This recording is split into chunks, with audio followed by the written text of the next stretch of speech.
আসসালামু আলাইকুম। শুরু করছি নিঃস্বার্থ ভালোবাসা পর্ব 18। লিখেছেন তামান্না ইসলাম।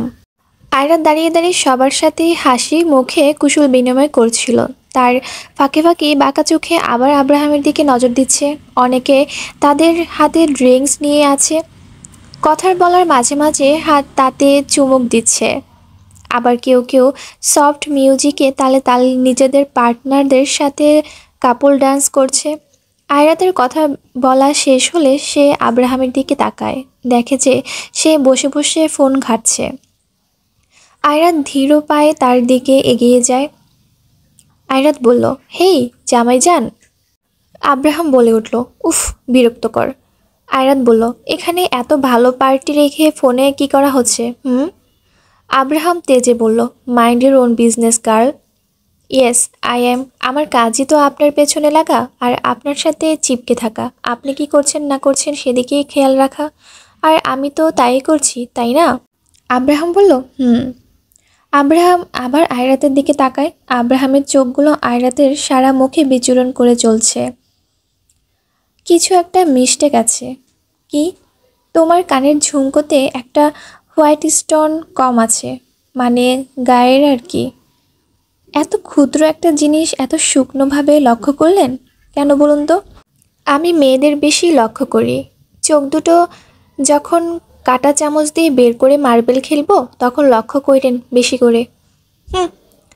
তখনই রোদেলা আয়রাতের কাছে আসে। অফিসে পরবর্তী প্রজেক্ট আর যার সাথে সাইন করার কথা উনি এসেছেন, তাই সৌজনের খাতিরে দেখা তো করতেই হবে। আয়রাত একবার আব্রাহামের দিকে তাকিয়ে রোদেলার সাথে চলে যায়। তখনই একজন লোক আসে। তিনি আয়রাতের সাথে কথা বলেন, একসময় হ্যান্ডশেক করেন, তারপর আরও কিছুক্ষণ সময়ে কথা বলে চলে আসেন। তারপরই সেখানে আহসান যায়, অর্থাৎ আয়রাত যাকে ভাই বলে ডাকে সেই আর কি। আয়রাত তা আহসানের সাথে বেশ ফ্রি। তারা দুইজন মিলে বেশ আড্ডা দিচ্ছে। কথা বলার এক সময় আয়রাতের মাথার সাইডের কিছু ক্লিপ খুলে যায়। আহসান সেগুলো আয়রাতকে ইশারা দিয়ে এগিয়ে দেয়। আয়রাত ঠিক করতে না পারলে আহসান আয়রাতের মাথায় হাত দিয়ে ঠিক করে দেয়। আহসান বলল, আরে এইদিকে ক্লিপগুলো খুলে গিয়েছে তো। আরে ধুর, ভেজাল। নাও এবার ঠিক আছে। থ্যাংক ইউ ভাইয়া, ওয়েলকাম। বইনা। আয়রাত আর আহসান মিলে আবার কথা বলা শুরু করে দেয়। তবে এখানে কেউ একজন তাদের দেখে রাগে ফেটে পড়ছে, তবে তা প্রকাশ করছে না। তার কয়েক মিনিট পরই ঠাস করে কিছু একটা ভেঙে যাওয়ার শব্দ আসে। আয়রাত সহ বাকি সবাই সেই দিকেই তাকায়, দেখে আব্রাহাম তার মাথা নিচু করে বসে আছে, তবে তার হাতের অবস্থা খারাপ। আব্রাহামের হাতে একটা অ্যালকোহলের গ্লাস ছিল। আব্রাহাম তা হাতের চাপেই ফাটিয়ে দিয়েছে। গ্লাসটা হাতের মাঝে ভেঙে খান খান হয়ে গিয়েছে। মুহূর্তে আব্রাহামের হাত থেকে রক্ত পড়া শুরু করে দেয়। কাচের টুকরোগুলো নিচের পড়ে আছে।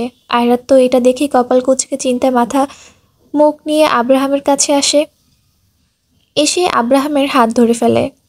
আব্রাহাম, কি করলেন এটা আপনি? এভাবে হাতের মাঝে রেখে কেউ গ্লাস ভাঙে নাকি? আপনার ভাঙচুর করতে মন চাচ্ছে, আমাকে একবার বলে দিতেন, আমি হাজার হাজার জিনিস হাজির করে দিতাম এখানে। ভাঙবেন কেন আপনি? কিন্তু কিভাবে? আব্রাহাম ঝট করে আয়রাতের কাছ থেকে নিজের হাতটা ছড়িয়ে নিল। সেখান থেকে উঠে চলে যেতে নেয়, তবে আয়রাত থামিয়ে দেয়। আব্রাহাম শুধু টিস্যু দিয়ে কোনো রকমে হাতটা পেঁচিয়ে দেয়। আয়রা তো কিছু বলে না। আব্রাহাম এভাবে রেগে কেন গেল আয়রা তাই বুঝে উঠতে পারল না। সময় এভাবে কিছুক্ষণ চলে যায়। তারপর আয়রাত খেয়াল করে যে আব্রাহাম জমিয়ে একটা মেয়ের সাথে ফ্লার্ট করছে, আর এই মেয়ে হেসে হেসে ফেটে পড়ছে। আয়রাত এগুলো দেখে সুলো চোখে তাদের দিকে তাকায়, কিন্তু আয়রাত তো কম নয়। আয়রাত গিয়ে সফট মিউজিক বাদ দিয়ে ধুমধারাক্কা গান বাজাতে বলে আসে। প্রথমে মুঝে তো তেরি লাট লাগ গায়া গান লাগিয়ে আসে, আর তারপর আবি তো পার্টি শুরু হুই হে। আয়রাত নিজেও গানের তালে তালে গা দুলাচ্ছে রোদেলা আর বাকি যারা ছিল তাদের সাথে। মানে আব্রাহামকে সে ইগনোর করেও করছে না। সে দেখাতে চাচ্ছে যে আব্রাহাম যা ইচ্ছে করুক গা, আয়রাত তো নিজের মতো করেই আছে। আয়রাতের এমন করাতে পুরো পার্টি হুলিয়া নশক সব পাল্টে গেছে। আয়রাত আরও একটু বেপরোয়া ভাব ধরে পার্টিতে অনেক ছেলে ছিল, তারাও তাদের মতো করে রয়েছে। যদিও তারা আয়রাতের কাছে আসার চেষ্টা করেছে, কিন্তু আয়রাত কাউকে পাত্তা দিচ্ছে না। আয়রাত এমন করছে আর আর চোখে আব্রাহামকে দেখছে, কিন্তু আব্রাহাম আগে যেমন ছিল এখনো সেম। সে আরও উল্টো অন্যদিকে ঘুরে ড্রিঙ্ক করছে। এতে আয়রাত যেন নিজের মনে মনে আব্রাহামকে একটা ভেঙচি কেটে দেয়। তবে প্রকৃতপক্ষে কিন্তু আব্রাহামের নজর আয়রাতের দিকেই আছে, অর্থাৎ দুইজনই ছুপা রুস্তাম। দুজনেই দুজনের দিকে তাকিয়ে আছে, কিন্তু বুঝতে কেউই কাউকে দিচ্ছে না, কেউ কারো থেকে এক বিন্দুও কম না। এক সময়ে গান অফ হয়ে যায়, সবাই মিলে কিছুটা চিল্লিয়ে ওঠে আর একসাথে করতালি দেয়। এবার আব্রাহাম ঘুরে আয়রাতের দিকে তাকায়, আয়রাত নিজেও আব্রাহামের দিকে তাকায়। আয়রাত হেঁটে আব্রাহামের কাছে আসে, এসে আব্রাহামের পাশে দাঁড়িয়ে পড়ে। দুজনই চুপ। হঠাৎ আব্রাহাম আয়রাতের দিকে তাকায়। আয়রাতের কেন যেন মনে হচ্ছে যে পাশ থেকে কেউ একজন তার দিকে তাকিয়ে আছে। আয়রাত ফট করে মাথা ঘুরিয়ে তার সাইডে তাকায়, দেখে আব্রাহাম তার দিকে ঘোর লাগা নয়নে তাকিয়ে আছে। আয়রাত তার চোখগুলো নামিয়ে নিজের গলা কিছুটা খাকারি দিয়ে ওঠে, কিন্তু আব্রাহাম হুট করে আয়রাতের দিকে এগোতে লাগে। আয়রাত এটা বুঝতে পেরে পাশে তাকায়। আব্রাহাম ক্রমশ তার দিকে এগিয়ে আসছে। আব্রাহামের চোখগুলো আয়রাতের ঠোঁটের দিকে স্থির। আয়রাত কিছুটা হকচকিয়ে ওঠে। সে ভেবেছে হয়তো আব্রাহাম কিছু একটা করে বসবে এখানেই, কিন্তু আয়রাতের ধারণাকে ভুল প্রমাণ করে দিয়ে আব্রাহাম করে উল্টো কাজ। আয়রাতের গলাতে একটা ব্ল্যাক কালারের স্কার্ফ ছিল। আব্রাহাম সেটা আস্তে করে টান দিয়ে নিয়ে নেয়। তার এমন কাণ্ডে আয়রাত কপাল কুঁচকে তাকায়। আব্রাহাম কিছু না বলে আয়রাতের ওই স্কার্ফটা নিয়ে নিজের হাতের ক্ষতস্থানে বেঁধে দেয়। আব্রাহামের এমন করাতেই আয়রাত বেশ অবাক হয়। আব্রাহাম আয়রাতের দিকে তাকিয়ে তার হাতে স্কার্ফটা বেঁধে দেয়। আয়রাত অবাক দৃষ্টিতে একবার আব্রাহামের দিকে আরেকবার তার হাতের দিকে তাকাচ্ছে। অবশেষে আব্রাহাম স্কার্ফের শেষ অংশটা তার হাতে বেঁধে আয়রাতের দিকে তাকিয়ে একটা ডোন্ট কেয়ার ওয়ালা ভাব নিয়ে চলে যায়। আয়রাত আব্রাহামের চলে যাওয়ার দিকে তাকিয়ে আবার সামনে তাকায়। আব্রাহাম হেঁটে হেঁটে পার্কিং প্লেসে চলে যায় একা। সবসময় নিজের সাথে গার্ড নিয়ে ঘুরতে কার ভালো লাগে? আর আব্রাহাম নিজেই এনাফ, অবশ্যই তার অন্য কাউকে দরকার পড়ে না। আব্রাহাম নিজের গাড়ির কাছে চলে যায়, জ্যাকেটটা গাড়ির ভেতরে সিটের উপরে রেখে দেয়। আর এখানেই গন্ডগোলটা পাকে। আব্রাহাম তার হাতে একটা সিগারেট নিয়ে নেয়। গাড়ি থেকে বেশ কিছুটা দূরে দাঁড়িয়ে আছে সে। লাইটার দিয়ে সিগারেটটা জ্বালিয়ে নিল। বেসিকলি আব্রাহাম স্মোক করে না, খুবই কম। সিগারেটের কয়েক পাফ নিতেই আব্রাহামের কেন জানি মনে হলো যে তার পেছনে কেউ একজন দাঁড়িয়ে আছে। আব্রাহামের ষষ্ঠ ইন্দ্রিয় তাকে তা পরিষ্কার জানান দিচ্ছে। আব্রাহামের কাছে ব্যাপারটা আরও বেশি ক্লিয়ার হয়ে যায় যখন আব্রাহাম তার সামনে থাকা আরেকটা গাড়ির সাইড গ্লাসে ঠিক তার পেছনের একটা লোকের অবয়ব দেখতে পায়। লোকটি আব্রাহামকে আঘাত করতে যাবে তার আগেই আব্রাহাম ঝট করে তার পেছনে ঘুরে লোকটির হাত ধরে ফেলে। লোকটির হাতে শক্ত কিছু একটা ছিল যা দিয়ে সে আব্রাহামকে আঘাত করতে চেয়েছিল, কিন্তু তা আর হয়ে ওঠেনি। আব্রাহাম তার এক হাত দিয়ে লোকটার গলা পেঁচিয়ে ধরে। এতে লোকটার শ্বাস আটকে আসতে শুরু করলো। আব্রাহাম কিছুক্ষণ বেশ শক্তি দিয়ে লোকটিকে চেপে রাখে। যখন লোকটির অবস্থা বেগতিক, তখন আব্রাহাম তাকে ছেড়ে দূরে ধাক্কা দিয়ে ফেলে দেয়। লোকটি ভয়ার্ত চোখে আব্রাহামের দিকে তাকিয়েছিল। তখনই আব্রাহামের তার পকেট থেকে একটা রিভলভার বের করে। রিভলভারটা বের করে সোজা সেই লোকটির মাথা বরাবর তাক করে ধরে। সামনে থাকা লোকটি তো ভয়ে কাঁদো কাঁদো অবস্থা। আব্রাহাম হঠাৎ তার রিভলভারটা আস্তে আস্তে নিচে নামিয়ে এনে লোকটির পা বরাবর তাক করে ধরে। লোকটি কিছু বলতে যাবে তার আগেই আব্রাহাম শুট করে দেয় তার পায়ে। লোকটি অসহ্য ব্যথা চিল্লিয়ে ওঠে। আব্রাহাম এবার তার এক পা ভাঁজ করে লোকটির সামনে বসে পড়ে। রিভলভার দিয়ে নিজের মাথার সাইডে কিছুটা স্লাইড করে আবার শুরু দৃষ্টিতে লোকটির দিকে তাকিয়ে বলে, দেখ না, আমি তোকে চিনি আর না তুই আমাকে চিনিস। নাকি তুই আমাকে চিনিস? আচ্ছা যাই হোক, তোর কোনো ক্ষতি আমার জানা মতে আমি করিনি, তাহলে কেন কেন আমাকে মারতে এখানে এসেছিস বলতো? মানে তোর সাথে আমার কোনো রকম শত্রুতা নেই, তারপরে তুই আমাকে মারতে এসেছিস? শখ জেগেছে তোর মরার? কেন অযথা নিজের নিজের মৃত্যুটা বাড়িয়েছিস? আজ ছেড়ে দিলাম, এরপর বিনা কোথাও সোজা উপরে, বুঝলি? গার্ড! আব্রাহামের একটা গার্ড এসে সেই লোকটিকে নিয়ে যায়। আব্রাহাম আবার তার পেছনের পকেটে রিভলভারটা তুলে রেখে দেয়। তারপর সে নিজে ঢলে যায়। কিন্তু খানিক দূর থেকে কেউ খুঁটিয়ে খুঁটিয়ে আব্রাহামকে তার কাজকে দেখেছে, আর তা হলো আয়রাত নিজেই। আয়রাতের সাথে রাশেদ রয়েছে। আয়রাত আর রাশেদ মূলত একটা গাড়িতে। আর হ্যাঁ, যে লোকটিকে পাঠানো হয়েছিল আব্রাহামকে মারার জন্য সে আর কেউ না, আয়রাত নিজেই ইচ্ছে করেই পাঠিয়েছিল। যদিও সে জানতো যে এই লোকটা আব্রাহামের ধারে কাছেও যেতে পারবে না, তবুও কিছু জিনিস লক্ষ্য করার জন্য আয়রাত এই কাজটা করেছে। আব্রাহাম সেখান থেকে চলে যেতে আয়রাতের মুখে হাসি ফুটে ওঠে। সে যা ভেবেছিল তাই হয়েছে। আব্রাহামের ব্যাপারে আয়রাতের সন্দেহটা যেন আরও গাঢ় হয়ে গেল। রাশেদ বলল, ম্যাম, স্যার তো। তুমি খেয়াল করেছো কিছু? জি ম্যাম, অর্নিল স্যার যেভাবে রিভলভার ধরেছিলেন আব্রাহাম স্যারের রিভলভার ধরার স্টাইলও পুরোই এক। ইভেন স্যার যে শ্যুট করলো, মানে সবই তো এক। আয়রাত বলল, সবচেয়ে বড় কথা হচ্ছে আব্রাহাম সব রিভলভারগুলোর উপর একটা গোল্ডেন কালারের চেক থাকতো। এবারও কিন্তু তার ব্যতিক্রম নয়। ওর হাতে যে রিভলভারটা ছিল তাতেও গোল্ডেন কালারের একটা চেক রয়েছে।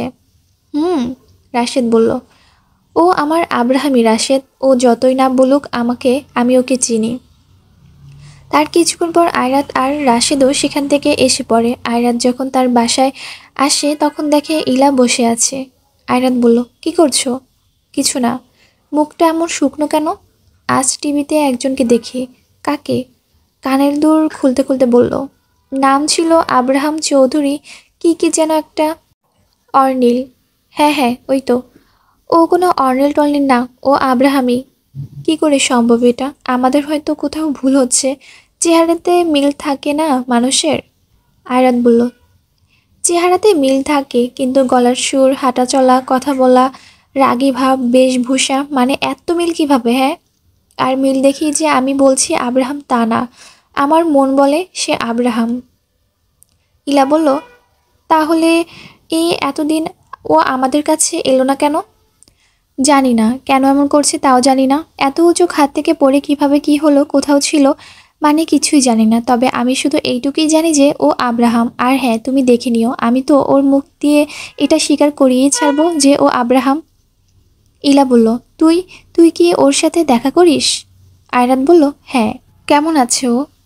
হ্যাঁ, বেশ ভালো। আমাকে খারাপ রেখে অনেক ভালোই আছে। তুই যা, ফ্রেশ হয়ে নে, খাবি আয়।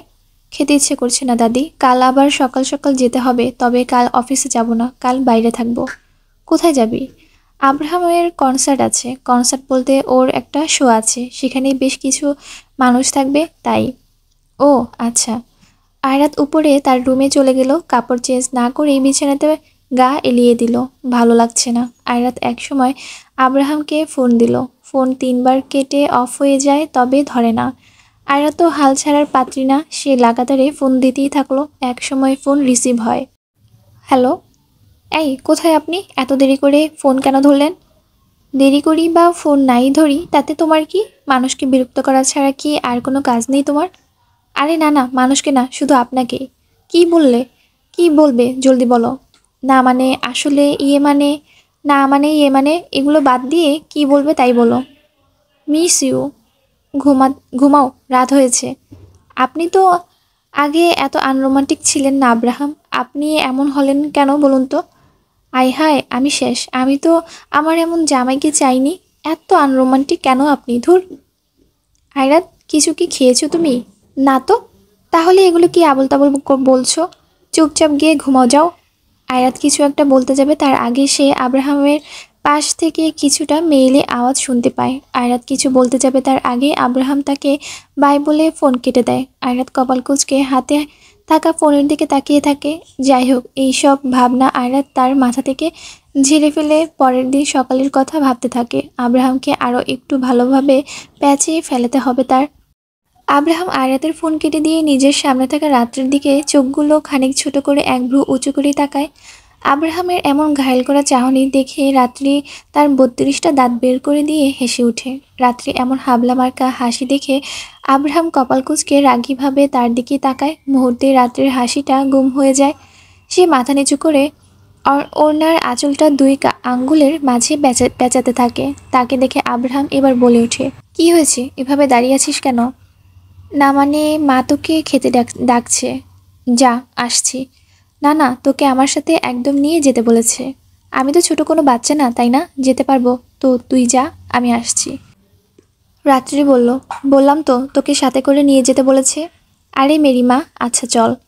আব্রাহাম আর না পেরে রাত্রির সাথে চলে গেল। আসলে আব্রাহাম যে বাড়িতে থাকে তবে নিচের অংশ রাত্রিরা থাকে। রাত্রির বাবা একজন বড় পোস্টের সরকারি পুলিশ অফিসার ছিলেন, যদিও তিনি এখন আর বেঁচে নেই। রাত্রির মা আর রাত্রি কিছুটা পার্সোনাল ভাবে আব্রাহামকে চিনে থাকলেও পাবলিক প্লেসে তা প্রকাশ করে না। বাকি 8-10টা মানুষের মতো তারাও আব্রাহামের বিরাট বড় ফ্যান, এটাই দেখায়।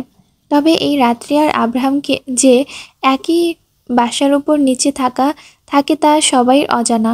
আব্রাহাম রাত্রি আর তার মা লাবণীর সাথে রাতের খাবার খেয়ে উপরে তার রুমে এসে পড়ে। আব্রাহাম তার রুমে গিয়ে কাচের দরজার উপর নিজের হাতটা রেখে দাঁড়িয়ে পড়ে, চোখ দুটো তার বাইরে স্থির। আব্রাহাম হঠাৎ তার মাথার নিচে নামিয়ে ফেলে, অবশেষে একটা সিগারেট জ্বালিয়ে দেয়। অনেক সময় কষ্ট মুখে ব্যক্ত করতে হয় না, আসলে ব্যক্ত করার প্রয়োজন হয় না। কিছু কষ্ট, কিছু ব্যথা একান্তই নিজের থেকে যায়। মানুষ বলে নিজের মনের কথা কাউকে খুলে বলে দিলে, শেয়ার করলে নাকি অনেকটাই কমে যায়, নিজেকে হালকা অনুভব হয়। কিন্তু অনেক সময় এই কষ্টগুলো কারোর সাথে ভাগাভাগি করা যায় না, কাউকে বলাও যায় না। মনটাতে সায় দেয় না, থাক না, কিছু ব্যর্থতা নিজের নামেই। আব্রাহাম নিজের মনের অব্যক্ত যন্ত্রণাগুলো যেন এখন সিগারেটের ধোঁয়ার মাধ্যমে উড়িয়ে দিতে লাগলো। ভালো লাগছে না কিছুই ঠিকভাবে মনও বসতে পারছে না। অথচ কাল একটা শো আছে। আব্রাহাম আর এইভাবে না থাকতে পেরে একদম রুমের ভেতরে চলে গেল। রুমের লাইট সম্পূর্ণ নিভিয়ে দিল। বাইরে থেকে ল্যাম্পপোস্টের কিছু আলো রুমের ভেতরে এসে পড়ছে। হালকা বাতাসে ঘরের বড় বড় সাদা পর্দাগুলো উড়ছে। আব্রাহাম ভাবলেশীনভাবে উপরের দিকে এক নয়নে তাকিয়ে থাকে। এভাবেই রাতটুকু তার পার হয়ে যায়। অয়ন ভাইয়া, গেস করো আমি তোমাকে কি বলতে চাচ্ছি। কি? গেস করো।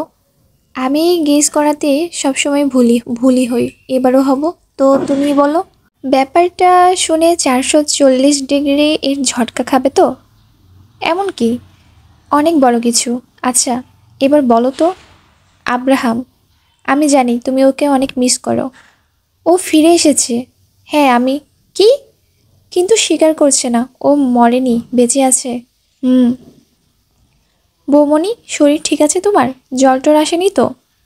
ধুত্তুরি ভাইয়া, আমি সিরিয়াসলি বলছি।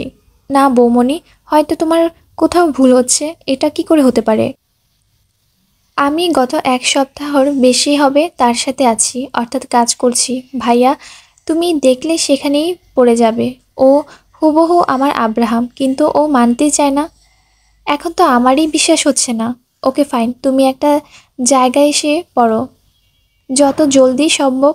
আচ্ছা বৌমনি, আসছি। তুমি মেল করে দাও অ্যাড্রেসটা। আচ্ছা।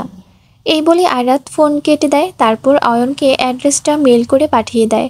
এদিকে আজ সকাল থেকে আব্রাহামের কোনো খোঁজ নেই। সে কোথায় আয়রাত জানে না। বারবার আব্রাহামকে ফোন দিয়ে যাচ্ছে, বাট নো রেসপন্স। আয়রাত একবার ভাবলো যে হয়তো সে তার শোতে, কিন্তু ফোন না ধরার সাথে কি কানেকশন? অনেক আগে থেকেই তো ফোন করেই যাচ্ছে। যাই হোক, আয়রাত অফিসের কিছু কাজ মিটমাট করে সোজা চলে যায় আব্রাহামের শোতে। আয়রাত একদম তার মুখের মাস্ক টাস্ক পরে গিয়েছে যেন কেউ না চিনে। তবে আয়রাত সেখানে গিয়ে এই যে আব্রাহামকে খুঁজে কিন্তু তার দেখা কোনো মিল পাচ্ছে না। তবে আয়রাত হাঁটতে হাঁটতে একসময় একটা বেশ বড় আর খোলা মেলা জায়গাতে এসে পড়ে। তার কিছু দূর যেতেই বেশ কিছু মানুষের চিল্লাপাল্লার আওয়াজ আয়রাতের কানে আসে। আয়রাত ভাবে হয়তো কোনো ঝামেলা পেকেছে, তাই আয়রাত আগেই তার প্যান্টের পকেটে থাকা রিভলভারটা হাত দিয়ে খামচে ধরে। কিন্তু সামনে এগোতেই দেখে খোলা আকাশের নিচে আর ঘন সবুজ সবুজ গাছের উপরে বেশ কিছু মানুষ জড়ো হয়ে আছে। আর তাদের সবার সামনে আব্রাহাম হাতে গিটার নিয়ে মুখে হাসির রেশ টেনে নিয়ে বসে আছে। আয়রাত এগুলো দেখে নিজের অজান্তেই হেসে ওঠে। যা বাবা, নিজে ভাবলো কি আর হলো কি। আয়রাত সবার পেছনে দাঁড়িয়েই দেখতে লাগলো। পরিবেশটা সুন্দর, একদম খোলা আকাশের নিচেই সবাইকে নিয়ে বসেছে। শোয়ের যে হোস্ট ছিল উনি বেশ হাইফাই একটা স্টেজের অ্যারেঞ্জ করেছিল সব, কিন্তু আব্রাহামের সেটা পছন্দ হয়নি। সামনেই এত বড় একটা জায়গা থাকতে আর এগুলো কেন? আশেপাশে বেশ কিছু গাছ রয়েছে, সেগুলো কিছুটা আর্টিফিশিয়াল ভাবে সাজানো হয়েছে। মানে সব কিছু মিলে বেশ সুন্দর। সবাই যেন আব্রাহামকে পেয়ে ড্যাব ড্যাব করে তাকিয়ে আছে। অনেকেই তাদের গালে হাত ঠেকিয়ে আব্রাহামকে দেখছে, মাঝে মধ্যে হালকা ভাবে চিল্লিয়ে উঠছে। হঠাৎ করেই আব্রাহাম তখন গান ধরে। গানটা শেষ হতেই সবাই ও করে ওঠে। তবে আব্রাহাম যখন গানটা গাচ্ছিল তখন কেন জানি সে আয়রাতের দিকেই তাকাচ্ছিল না।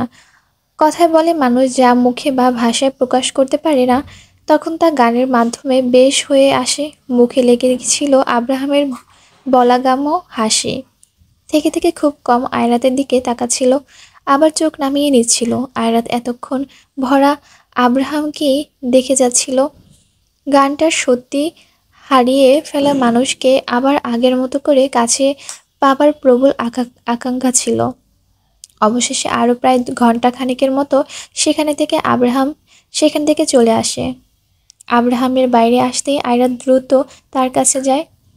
ওই জামাইজান, দাঁড়ান। তুমি এখানে কি করো? তুমি যেখানে আমি সেখানে, সে কি জানো না। আব্রাহাম বলল, প্রচুর বেসুরা গলা ছিল। আয়রাত বলল, এই চুপ করুন আর চলুন। কোথায়? যেদিকে দু চোখ যায়। মানে? মনে পড়ে কি কিছু? আমিও ওইভাবে জিজ্ঞেস করতাম যে আমরা কোথায় যাচ্ছি, আর তখন আপনি আমায় এই ডায়লগটাই মারতেন। আমার কাজ আছে অনেক, আমি পারবো না। আপনি যাবেন না আমার সাথে? না। যাবেন না? না বললাম তো। তবে রে। আয়রাত হাতে একটা বড় পাথর নিয়ে নিল। এই এই কি করছো? আমার সাথে এখন না গেলে এই পাথর নিয়ে প্রথমে আপনার গাড়ির হুলিটা একদম ভেঙে ফেলবো। এই তো দেখি আচ্ছা মুশকিল রে বাবা। আচ্ছা চলো। আপনি না আসলে ঘি। কি?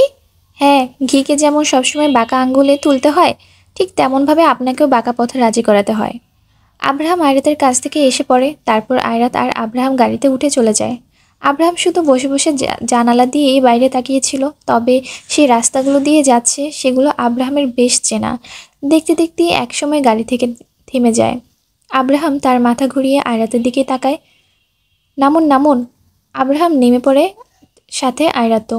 আব্রাহাম এই জায়গাটা দেখে অবাক, কেননা এটা সেই পার্ক যেখানে আব্রাহাম একদিন আয়রাতকে নিয়ে এসেছিল। মনে পড়ে কিছু? আব্রাহাম চুপ। নাকি এখনও বলবেন না যে মনেও নেই? আমরা এখানে কেন এসেছি? আরে আসুন তো। আয়রাত আব্রাহামকে হাত ধরে টেনে নিয়ে চলে যায়। আমরা এটা করব। আব্রাহাম সামনে তাকিয়ে দেখে বানজি জাম্পিং। আয়রাত তাকে এখানে নিয়ে আসবে আব্রাহাম তা ভাবেও নি। তবে আয়রাতের কথা আব্রাহাম হেসে দেয়। আজব, হাসার কি আছে? তুমি করবে বানজি জাম্পিং? সিরিয়াসলি? হ্যাঁ তো। তুমি উঁচু দেখে ভয় পাও? আয়রাত শুরু চোখে আব্রাহামের দিকে তাকায়। আমি উঁচু দেখে ভয় পাই তা আপনি কি করে জানলেন? আরে আসলে না মানে আয়রাত, আমি এমনি আর কি আইডিয়াই করলাম। তো আইডিয়া করে কি মনে হলো? পারবে না? আর যদি পারি তো? যা বলবে তাই করব। সত্যি? হ্যাঁ সত্যি। ভেবে বলছেন তো? হ্যাঁ। Okay fine. আয়রাত দ্রুত পায়ে একদম উপরে চলে গেল। আর আব্রাহাম শিওর ছিল যে আয়রাত পারবে না জাম্প করতে, তাই সে নিচে গাড়ির সাথে হেলান দিয়ে দাঁড়িয়ে দাঁড়িয়ে ফোন ঘাঁটছে। কিন্তু বেশ সময় পার হয়ে যায়, তবুও আয়রাতের আসার কোনো নামগন্ধ নেই। তা দেখে আব্রাহাম কিছু দূর হেঁটে সামনে যায়। আর সামনে দেখে আব্রাহাম কিছু দূর সত্যি দুই হাত মেলে অনেক বেশি উঁচুতে দাঁড়িয়ে আছে। জাম্প করে করে এমন অবস্থা। আব্রাহাম অবাক হয়ে তাকিয়ে আছে। আর এদিকে আয়রাত বুক ভরে দুইবার দম নেয়, চোখগুলো বন্ধ করে নেয়। সেই দিনের কথা মনে পড়ছে। আব্রাহাম তাকে জড়িয়ে ধরেছিল আর আয়রাত চিল্লিয়ে চিল্লিয়ে তার মাথা খেয়ে ফেলেছিল। হঠাৎ এভাবে থাকতে থাকতে আয়রাত খেয়াল করে যে তার পেছনে বাঁধনটুকু বেশ আলগা হয়ে আসছে। তারপর মুহূর্তে ধিরিম করে আয়রাতকে নিচে ফেলে দেওয়া হয়। আয়রাত শুধু খিচে চোখ বন্ধ করে দিয়ে থাকে। 10-15 সেকেন্ড পরে আয়রাত নিচে গিয়ে আটকে যায়। পায়ের সাথে দড়ি বেঁধে নিচে ঝুলে আছে। তারপরে তাকে উপরে এনে ঠিকঠাকভাবে সব র্যাপগুলো খুলে দেয়। আয়রাত আবার দ্রুত সিঁড়ি বেয়ে নিচে নেমে আসে। আব্রাহাম তার দিকেই তাকিয়েছিল। আয়রাত বলল, এখন যা বলবো তা যদি না শোনেন তাহলে খবর আছে আপনার। ভয় লাগেনি? ভয়? ভয় কাকে বলে? কেউ তা আমার কাছে থেকে শিখুক তাহলে। আচ্ছা ছাড়ুন না, এখন আমি যা চাইবো তাই দিবেন? আচ্ছা কি চাই বলো। আপনাকে চাই আমার। আয়রাত লিসেন, আমি জানি না কিভাবে আর বোঝাবো তোমাকে, আমি তোমার হাজবেন্ড না। আয়রাত বলল, আমি মিথ্যে কথা ধরতে পারি Abraham. Ayrat, watch out. Ayrat কিছু একটা বলতে যাবে, কিন্তু তার আগে আব্রাহাম খেয়াল করে যে আয়রাতের থেকে বেশ কিছু দূর একটি লোক দাঁড়িয়ে আছে, আর সে আয়রাতের দিকেই গান তাক করে রয়েছে। ইনফ্যাক্ট শুটও করে দিয়েছে। আব্রাহাম দ্রুত আয়রাতের মাথার পেছনে হাত দিয়ে তাকে নিচের দিকে ঝুঁকিয়ে দেয়। গুলিটা গিয়ে আয়রাতের গাড়ির গ্লাসে লেগে যায়, ফলে গ্লাসটা ভেঙে ঝরঝরে করে নিচে পড়ে যায়। আয়রাত তার পেছনে তাকিয়ে দেখে একজন ব্যক্তি হাতে গান নিয়ে দাঁড়িয়ে আছে। আব্রাহাম কিছু একটা করতে যাবে, তার আগেই আয়রাত তার জুতোর সাইড থেকে ছুরি বের করে একদম তার হাত ধরা বরাবর তাক করে ছুঁড়ে মারে, আর ছুরিটা লোকটার হাতে লেগে যায়। গানটা তার হাত থেকে নিচে পড়ে যায়। ব্যথায় সে তার এক হাত দিয়ে আরেক হাত চেপে ধরে। চিল্লাপাল্লার আওয়াজ পেয়ে গার্ডরা সব এসে পড়ে।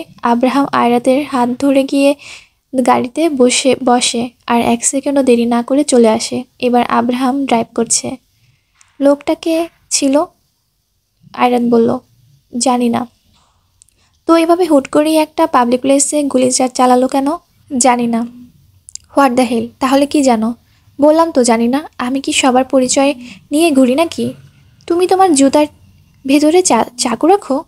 হ্যাঁ, এটা আমার এক চোরাই বুদ্ধি। মারতে কাজে লাগে। হ্যাঁ, হতেই পারে।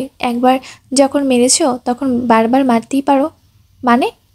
মানে এই যে আমরা এখন একটা গ্লাস ভাঙ্গা গাড়িতে বসে আছি। গ্লাসে বুলেট লেগেছিল?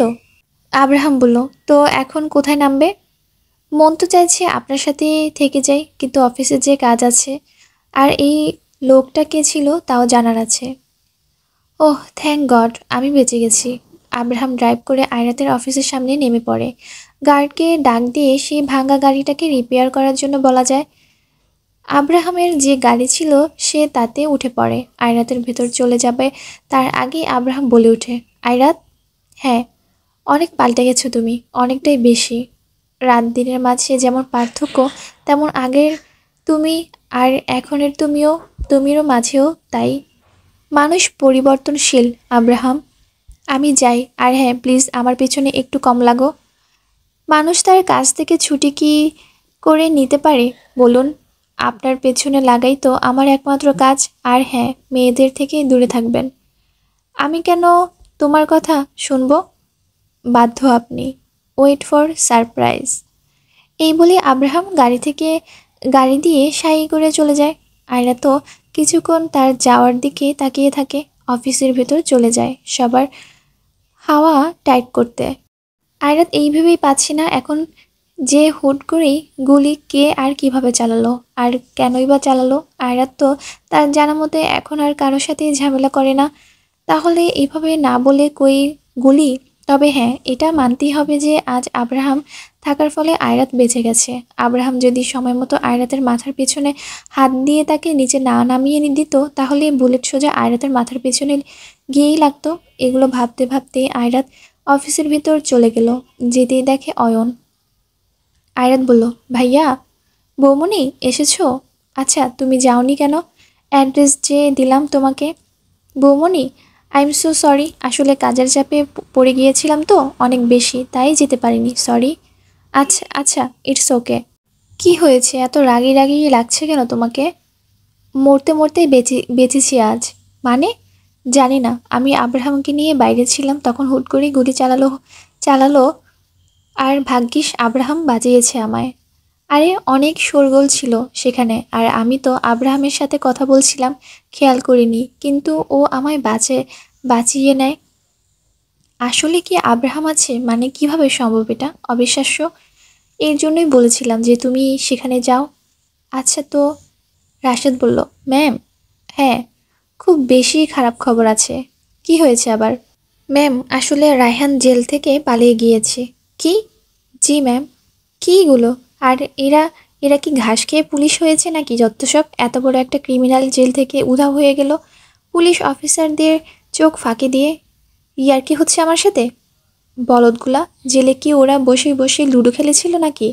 এইসব কটা সব কটাকে চাকরি থেকে বিদায় করো রাশেদ।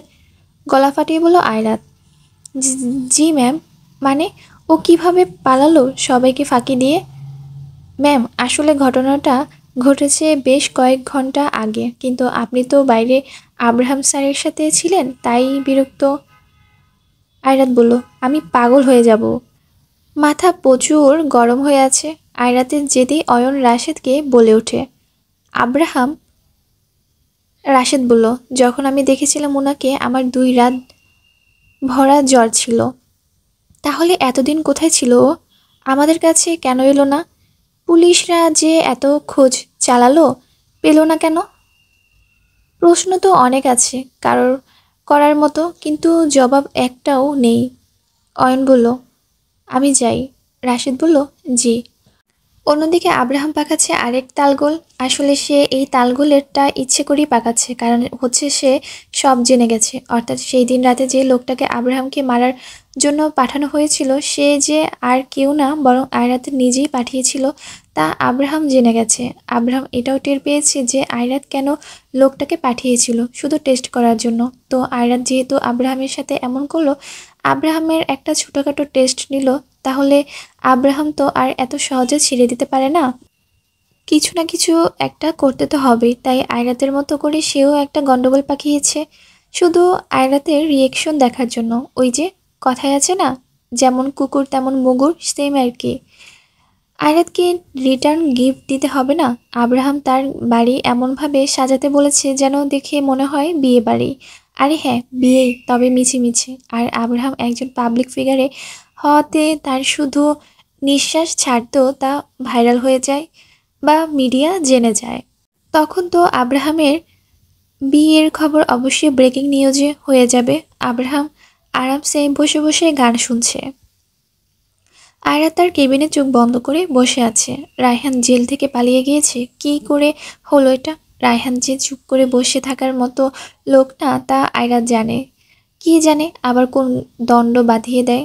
এখন যেন আয়রাত আর কোনো কিছুতেই শান্তি পাচ্ছে না। আয়রাত বসেছিল নিজের কেবিনে, তখনই রাশেদ আসে।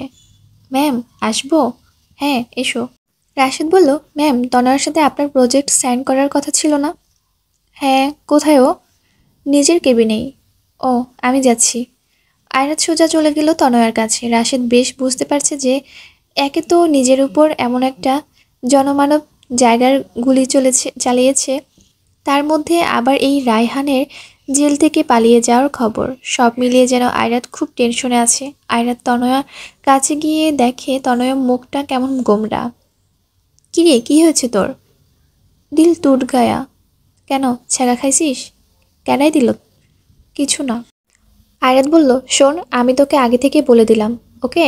প্লিজ মন খারাপ করিস না। কেন, কি হয়েছে? আমি এবার তোর সাথে কোনো প্রজেক্ট সাইন করতে পারবো না। শুধু তোর সাথে না, আমি এবার কোনো প্রজেক্টই সাইন করব না। আচ্ছা থাক, বুঝতে পেরেছি। আয়াত বলল, হ্যাঁ, আমি অনেক টেনশনে আছি, আর আমার বেশ কিছু কাজ আছে ব্যক্তিগত। তো আরে বেবি, ইটস ওকে, বুঝেছি আমি। আচ্ছা এবার তুই বল যে তোর মন কেন খারাপ? তুই খবর জানিস না? হ্যাঁ, আর খবর? নিজের খবরের শেষ নেই, আর খবর জেনে কি করব? আরে অর্নিলের বিয়ে? হ্যাঁ, মানে? আরে মানে আব্রাহাম আর কি, ওর তো বিয়ে হতে যাচ্ছে। গোবর মাথায় জুতা বাড়ি না খাইতে চাইলে চুপ কর তো। বিশ্বাস করিস না আমায়, তাই না? ওকে ওয়েট, এই দেখ। এই বলেই তনয়া গিয়ে টিভি অন করে দিল। আর টিভিটা অন করতে বাপ রে বাপ, এক একটা চ্যানেলে যেন জার্নালিস্টরা ফাটা বাঁশের মতো গলা একটা কথাই লাগাতার বলে যাচ্ছে। অবশেষে নিজের জীবনের আরেক জনের আগমন ঘটলেন। নিজের লাইফ পার্টনারকে নিয়ে এলেন আব্রাহাম চৌধুরী অর্নিল। বিয়ে করেছেন তিনি। ব্যাস এইটুকু বলতেই তনয়া টিভি বন্ধ করে দিল। টিভি অফ করাতে আয়রাত যেন কিছুটা চমকে উঠল, কেননা আয়রাত এক ধ্যানে টিভির দিকেই তাকিয়েছিল। কিরে, বিশ্বাস হলো তো এবার?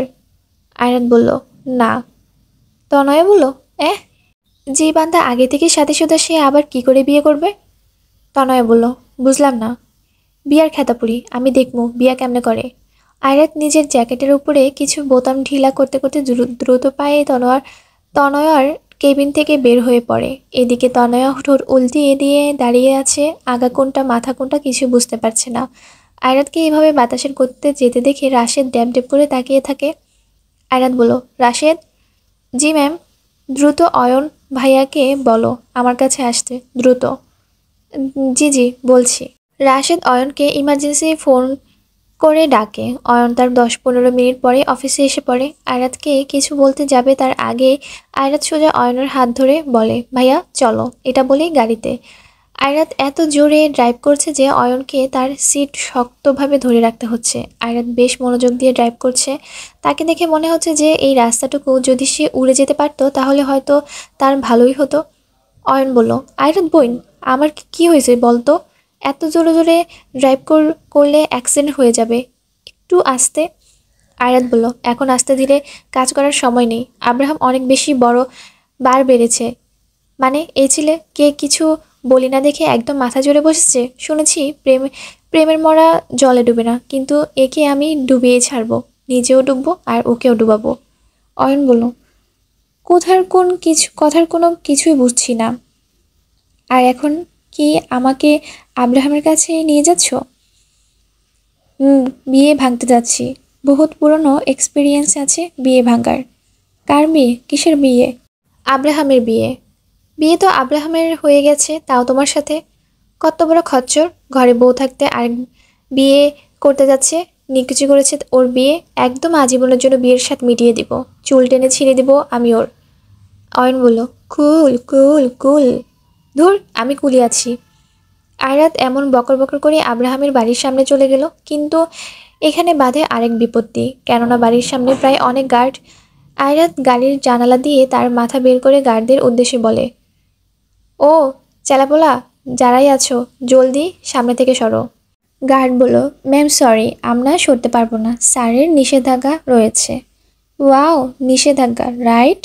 জি ম্যাম, স্যার আপনাকে ভিতরে যেতে দিতে মানা করেছেন। পোলার তো দেখি মাথার চুল থেকেও শুরু করে একদম পায়ের নখ অব্দি খালি কলিজা আর কলিজা। আমাকে না করেছে? আচ্ছা, আমিও দেখব কিভাবে না করে ও আমাকে। আয়রাত সেখানে থেকে গাড়ি নিয়ে চলে যায়। অয়ন অবাক হয়ে আয়রাতের দিকে তাকিয়ে থাকে। মানে আজব গার্ডগুলো আয়রাতকে ভেতরে যেতে মানা করলো, আর আয়রাত এত ভালো কবে থেকে হলো যে বলা মাত্রই সোজা সেখান থেকে চলে গেলো? মানে কি, আয়রাত কিছু না বলে গাড়ি নিয়ে তো এসে পড়েছে, তবে এবার উল্টো ঘুরে, অর্থাৎ গাড়ি নিয়ে ইউটার্ন নিয়েছে, আর এত জোরে মোড় ঘুরিয়েছে যে অয়ন এবার সিট শক্ত করে চেপে ধরেছে। আয়রাত কিছু না বলেই হাওয়ার গতিতে গাড়ি নিয়ে যায় আব্রাহামের বাড়ির মেইন গেটের দিকে। গাড়ি সাই সাই করে গেটের দিকে এগিয়ে আসছে। কেউ এই গাড়ির নিচে পড়লে সেখানেই সোজা ইন্নানিল্লা। গার্ডরা প্রথমে আয়রাতের গাড়িকে আটকানোর চেষ্টা করে, কিন্তু এটা গাড়ি নাকি কোনো লাগাম ছাড়া সারকে জানে। গাড়ির নিচে পড়ে যাওয়ার ভয়ে সকলে গাড়ির সামনে থেকে বেশ দূরে সরে এসে পড়ে, আর আয়রাতের কানের পর্দা ফাটানোর মতো একটা বিকট শব্দ গাড়ির গেটটা উড়িয়ে নিয়ে যায়। গেট পুরো ভেঙে ভেতরে ঢুকেছে। আব্রাহাম, রাত্রি আর তার মা লাবণী সবাই বাড়ির ভেতরেই বাকি দিনগুলোর মতোই বসেছিল। কিসের বিয়ে কিছুই না, তবে একটা ফ্যামিলি গেট টুগেদার রেখেছিল আর বাড়ি সাজিয়েছে। লাবণী আব্রাহামকে বাড়ি সাজানোর ব্যাপারে জিজ্ঞেস করলে আব্রাহাম হেসে তা উড়িয়ে দিয়েছে, অর্থাৎ বিয়ে ছাড়াই বিয়ের মতো সাজ। তারা শান্তিতে ভেতরে বসেছিল, কিন্তু বাইরের এমন শব্দে তাদের মনে অশান্তি নামিয়ে দিল। আয়রাত বলল, উফ, দারুণ ছিল তো এটা, সেই মজা লাগলো। ভাইয়া তু। আয়রাত পাশে তাকিয়ে দেখে অয়ন চোখ মুখ সব খিচে বন্ধ করে রয়েছে।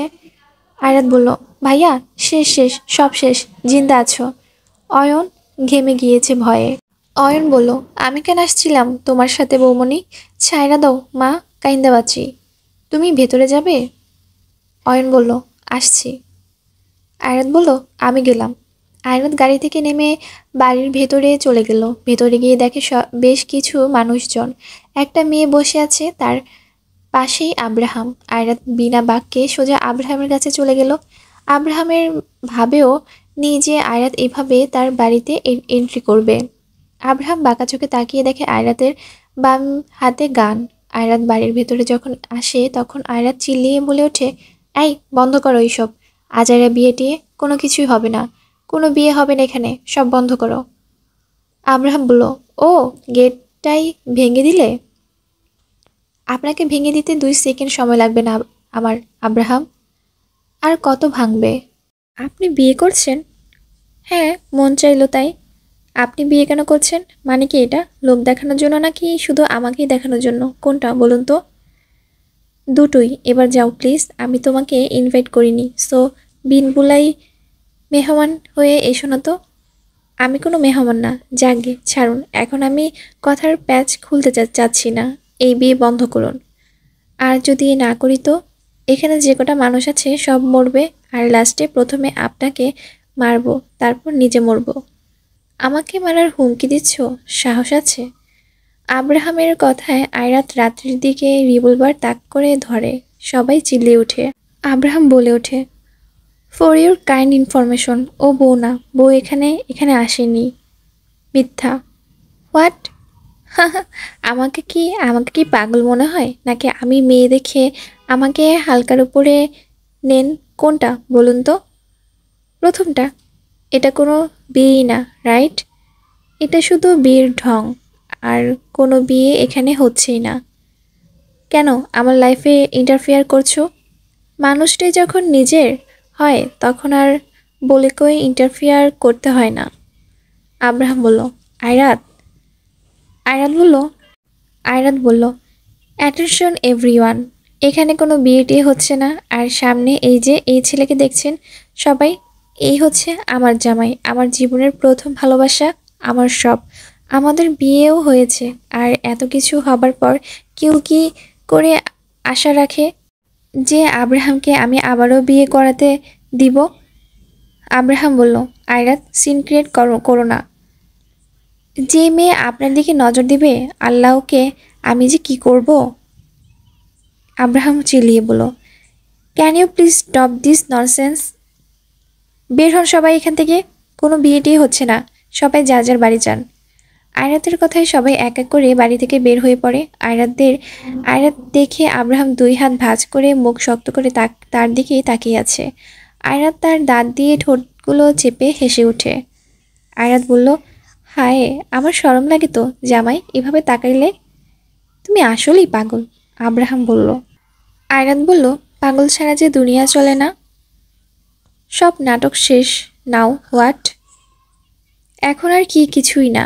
কাল সকালে টিভি চ্যানেলে বড় বড় অক্ষরে লাইন হবে, ভেঙে গেল আব্রাহাম চৌধুরী অর্নেলের নাটক। আই মিন বিয়ে। আমি আসি আজ, থাকুন আমার জামাই যান, টাটা, লাভ ইউ। এই বলেই আয়রা তার পেছনে ঘুরে দেখে অয়ন দাঁড়িয়ে আছে। চোখগুলো তার বড় বড় হয়ে গেছে আব্রাহামকে দেখে। অপলকহীনভাবে আব্রাহামের দিকে তাকিয়ে আছে অয়ন, যেন কোনো ভূত দেখে ফেলেছে। আয়রাত অয়নের কাছে এলেই অয়ন কি বলবে কি বলবে না তা হকচকিয়ে ওঠে। আয়রাত ক্ষীণ হাসে অয়নকে দেখে। পরক্ষণে আহসানও আসে সেখানে। আয়রাত, অনেক ঝামেলা হয়েছে, এখন চলো এখান থেকে, আহসান বলল। আয়রাত বলল, তুমি কখন আসলে? এসেছি এখন, চলো। আহসান আয়রাতের হাত ধরে নিয়ে বাইরে এসে পড়ে। তাদের চলে যেতে আব্রাহাম দেখে রাত্রি তার দিকে তাকিয়ে আছে। আব্রাহাম রাত্রিকে বা অন্য কাউকে এইসবের ব্যাপারে কিছুই বলেনি। তারা এইসব কিছুই জানে না। তাই হঠাৎ এমন একটা কাণ্ড হওয়াতে তারা সবাই অবাক। রাত্রি বলল, আব্রাহাম, ওই মেয়ে। আব্রাহাম বলল, রাত্রি প্লিজ, আমি এখন এইসব কোনো কিছুর ব্যাপারে কোনো কথা বলতে চাচ্ছি না। এই বলেই আব্রাহাম সিঁড়ি বেয়ে উপরের তার ঘরেই চলে যায়।